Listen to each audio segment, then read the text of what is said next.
تیل اور گیس کے معاملات میں آج دنیا جوجھ رہی ہے. صرف یہ انڈینز کا مسئلہ نہیں ہے، تقریباً دنیا کا. اور آپ کو اندازہ ہونا چاہیے یہ جو جنگ چل رہی ہے امریکہ ایران اسرائیل کے بیچ میں، سب کو خبر ہے، تقریباً آج انٹرنیٹ سے سب لگے ہوئے ہیں اور خبریں لیتے رہتے ہیں. ایران کے پاس ایک ہرمز اسٹریٹ ہے جس سے سارے شپس گزرتے ہیں. دنیا وہاں سے اپنے تیل اور گیس اور فرٹیلائزر کی کھپت کرتی ہے، لیتی ہے، دیتی ہے.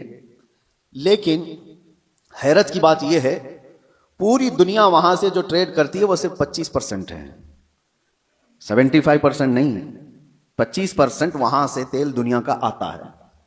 مجھے حیرت اس بات کی ہوتی ہے کہ ایران نے صرف 25% پہ روک لگائی تو ابھی دنیا اس کی حالت یہ ہے. صرف ابھی 20-25% کو روکا گیا ہے، سپلائی چین رک گئی ہے، تو ابھی سے لوگ پینک ہونا شروع ہو چکے ہیں.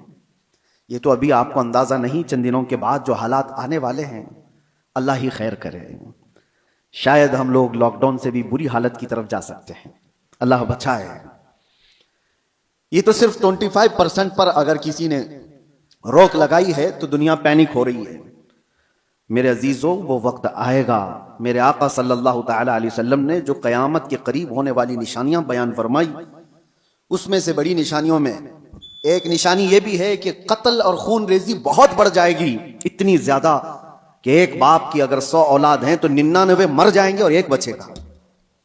قتل اور حرج اتنا بڑھ جائے گا. مال کی کثرت ہو جائے گی، یہ بھی حدیث پاک میں ہے جو قیامت کی نشانیاں ہیں اس میں. اور یہ جو حالات ہیں، ابھی کسی نے ایک حدیث بھی سوشل میڈیا پر نشر کر کے بہت وائرل کیا تھا، اس پر بھی میں آپ سے گفتگو کروں. ایک حدیث ملتی ہے، اذا رأیتم عمود احمر قبل المشرق، جب ایسٹ کی طرف سے، اب یہ تو ایریا پورا مڈل ایسٹ ہی ہے، مشرق کی طرف سے تم آگ کا ستون دیکھو تو حضور فرماتے ہیں فَادَّخِرُوا طَعَامَ سَنَتِكُمْ، تو اپنے ایک سال کا کھانا جمع کر لو. اور اس میں حدیث میں یہ بھی کہا گیا ہے اذا رأیتم عمود احمر، عمود نار احمر، ایسا حدیث کے الفاظ ہیں، فی شہر رمضان. حدیث میں یہ ملتا ہے کہ رمضان کے مہینے میں جب مشرق کی طرف تم آگ اگلتی ہوئی دیکھو تو اپنے سال بھر کا کھانا پانی جمع کر لو. اب ایک طرح سے اس حدیث پر جو کلام ہے وہ بھی میں عرض کر دوں، اکثر ائمہ اکرام نے اس حدیث کو ضعیف قرار دیا ہے، اور ضعیف احادیث بہت ساری اعمال میں مقبول ہوتی ہیں.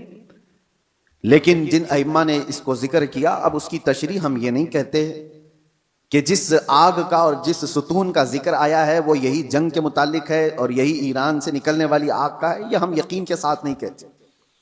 لیکن الفاظ یہ ملتے ہیں کہ مشرق کی سمت سے اگر تم آگ کا مینار دیکھو، یہ میزائل جب اڑتے ہیں تو یہ آگ کا مینار ہی بن جاتے ہیں، آگ کا ستون بن جاتے ہیں.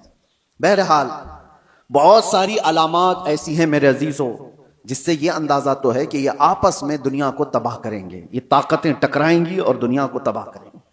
عام لوگوں کی موت کثرت سے ہوگی، بڑے لوگ اپنی اپنی سیکیورٹی اور اپنی حفاظت کا انتظام کر کے بیٹھے ہوں گے. عام انسانوں کو مرنے کے لیے چھوڑ دیا جائے گا. جنگوں میں سب کی تباہی ہے. کہنے کو تو امریکہ کل اعلان کر دے گا کہ ہم جیت گئے. جیت کس بات کی ہے؟ کیا انسانوں کے ہزاروں قتل کے بعد کوئی جیتتا ہے؟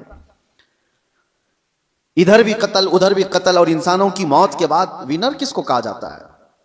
یہ تو صرف اور صرف اپنے نفس کو بڑا بنانے کا ایک ذریعہ ہے، باقی جیت کسی کی نہیں ہوتی جنگوں میں.